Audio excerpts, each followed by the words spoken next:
Dragon Ball New Future is a non-profit, fan-based what-if, while acknowledging that Dragon Ball, Dragon Ball Z, Dragon Ball GT, Dragon Ball Super, and Dragon Ball Daima are all owned by Funimation, Toei Animation, Fuji TV, Akira Toriyama, and Shueisha. Please support the official release. I want to start off this video by saying I am very sorry this took such a long time, and oh boy, I have never done anything like this, let alone anything this long before. Thank y'all so much for taking the time out of your day to listen and watch me. It means so much as a literal nobody doing this for fun. So, well, about part 2. I've been trying to figure out how to go about this, so I thought I'd let most of Dragon Ball run its course with some more emotional moments added in until the 23rd Budokai. That's when a big change is going to happen. And I hope you're ready, because it's going to change a lot. This is Dragon Ball NF Part 2. The sun comes rising up on a great Mount Paozu as an old man starts his morning meditation, quiet and tranquil, breathing steady and slow. He gets up and does some Tai Chi until he hears the tea kettle whistle for him. Sliding his door open, he makes himself a cup of tea. After drinking it, it's time for his morning walk. The elderly man stretches, groaning while everything pops. Well, it's time to go a-foraging. He exits his house, walking down his dirt road and through the forest, the birds and nature singing in unison as he walks without interruption. Suddenly, what seems to be a meteor slams down hard into the earth close by. Oh my, what was that? He exclaims. Almost falling over himself, he dashes to see what appeared in the forest. Pushing through the debris and fallen trees, the man sees not a meteor, but a spherical spacecraft. As he approaches it, it hisses open, more smog filling the area. As it clears, he sees into the pod. A little baby asleep on the ship's seat. The light on the craft dims as it powers down, and a digital voice announces he has arrived on Earth. An alien baby? He reaches down past the hissing rocks and picks up the sleeping infant. Poor child, I hope you're not too far from your parents. He wakes up and looks at the elderly stranger holding him. Silence swallows the area, and it seems as if time stopped. He laughs and grabs at his gray beard, almost yanking it off. Youch! You're really strong for your age. He lifts the infant in the air as it belches out laughter. I'll take care of you till your parents come home. But I need to call you something until they get here. I just can't call you baby. He emptied out the basket he had on his back so he could put the child into it. What should I call you? He thinks to himself about it all the way until he gets back to his abode, and he sets the unnamed child on the floor. He scutters away around the corner of the bed. Oh, you're fast. He turns the bed corner to see him holding a book. Oh, interested in books, are you? He picks up the infant, puts him on his lap, and reads to him The Journey to the West. He keeps pointing and laughing at the Monkey King as Grandpa reads. I think I know what to call you. Picking the smiling child up, he asks, How about Son Goku?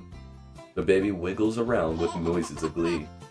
Now that you have a name, I can actually properly introduce myself. My name is Gohan, but until your parents come back, I'll take care of you. I'll be your grandpa, Grandpa Gohan. Goku, happy as he can be, grabs Gohan's mustache, ripping some hair out. Yo! We pan out of the happy home as it fades to night. Time passes, and the boy and his grandpa grow closer together. He raises him as if he was his own son. He teaches him how to read, write, manners, exercise, as well as martial arts as he gets older. One night while Goku and Grandpa Gohan were asleep, their urge to pee became too great, jolting Goku awake. Jumping out of bed, swinging the front door open, he goes towards the outhouse, but then abruptly stops midway. He hears the crickets chirping, the owls hooting, the gusts of wind bellowing past his ears into the tree line. The moonlight highlighting everything dimly. Goku looks up at the moon. His heart starts beating fast.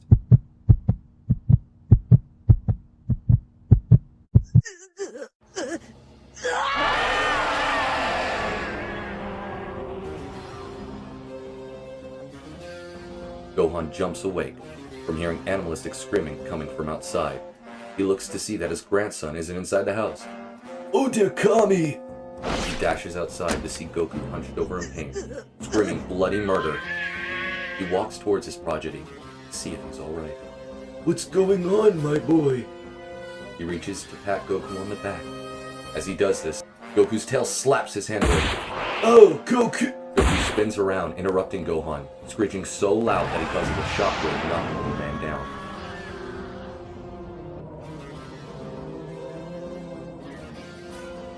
The child then starts growing in size, hair covering his body, bones cracking, muscles stretching, clothes tearing, and noise no humans can make. Goku ends up growing into an unprecedented size, now looking like a giant monkey.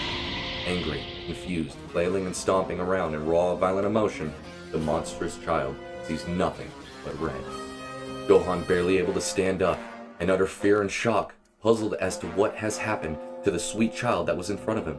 He yells to him, Goku, it's me, your grandpa! I don't understand what has happened, but it's okay. We can figure this. A hand swats him back into the house with a loud crash. When he gets out of the rubble, he sees that hand coming down in a crushing motion, but he has no choice but to try to stop it. Kami! Kami! Ah!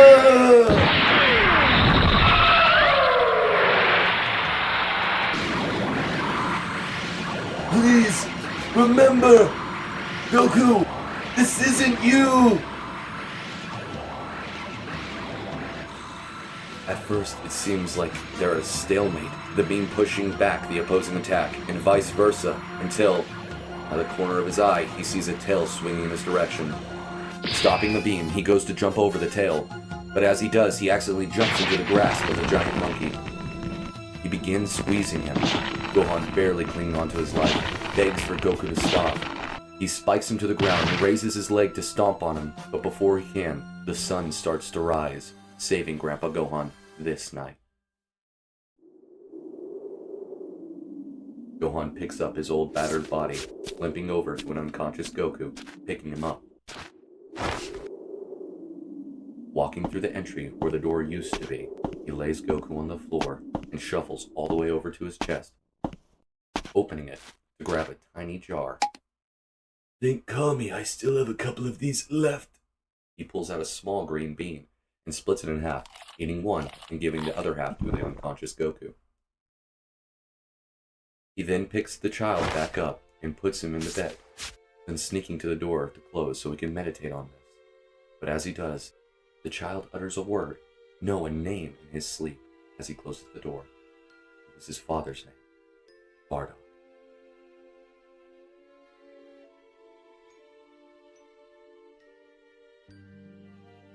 Some more time passes. Grandpa Gohan fixes the house and thinks about that night often.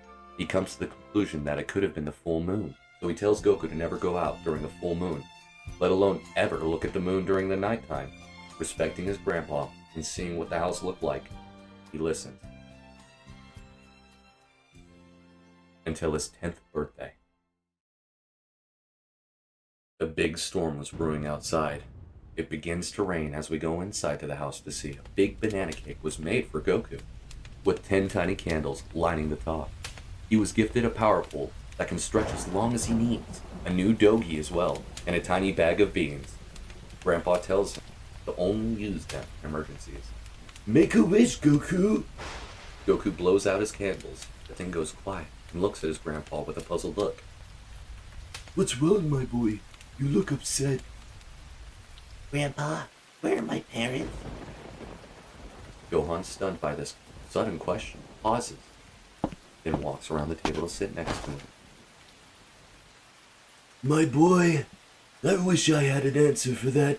Sadly, I do not. All I know is that you were delivered from the stars, from what I thought was a meteor, but instead it was a spacecraft. There is, however, a message that was laid in the spacecraft. I think it was from your parents. Tomorrow morning, when the storm clears, I can take you to where you landed, and we can listen to it together. Goku is shocked but happy to know that his parents still might be out there, and that he gets to hear what they sound like for the first time come tomorrow morning. But why can't we go now? Because, my boy, it's pouring rain. But don't fret, it can't rain all the time. The sun will shine, and the birds and flowers will chirp and dance. And come the morning, they will be there to accompany us to our trip. He picks up Goku, who is now tired after a lot of cake, and tucks him into bed. Later that night, the blanket that Gohan usually puts up over the window starts to fall, having the full moon peek through. Goku awakes in the middle of the night, so he can sneak more cake. But as he gets out of bed, his gaze meets the 4-star ball sitting on its pedestal. A light is shining onto it, making it look like it's glowing. Goku foolishly follows the light trail with his eyes to see that it was coming from behind the blanket, accidentally meeting glares with the moon. Oh no! Goku tries to look away, but it's futile. He's drawn to its light. I'm sorry, Grandpa. Can't stop it. He barely gets those words out before it all goes black.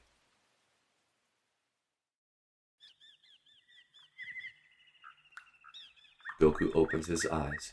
The sun is starting to come up. He snaps one eye closed from the rain droplet hitting it. He's exhausted, half naked, and cold.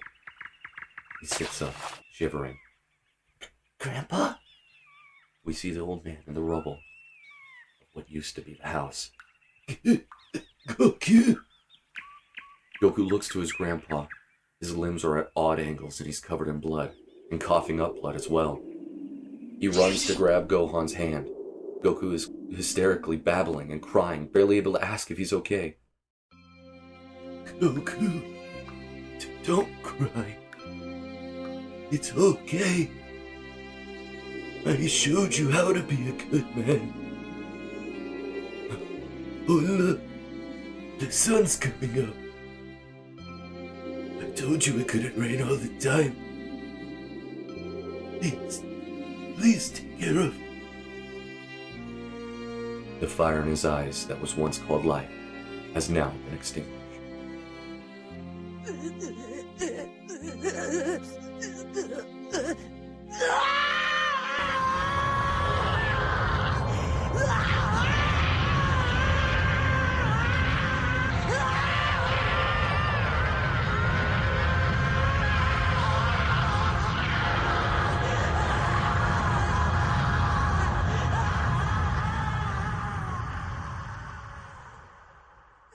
Goku tires himself out, laying on Grandpa Gohan's chest.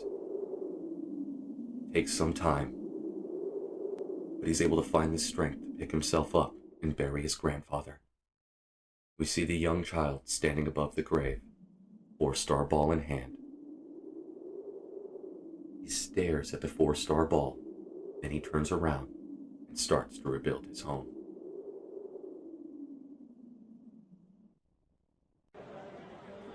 Four years go by, and on another part of planet Earth, a young girl is about to leave her home on an adventure to find 7 magical orbs after her father told her a wondrous tale about them.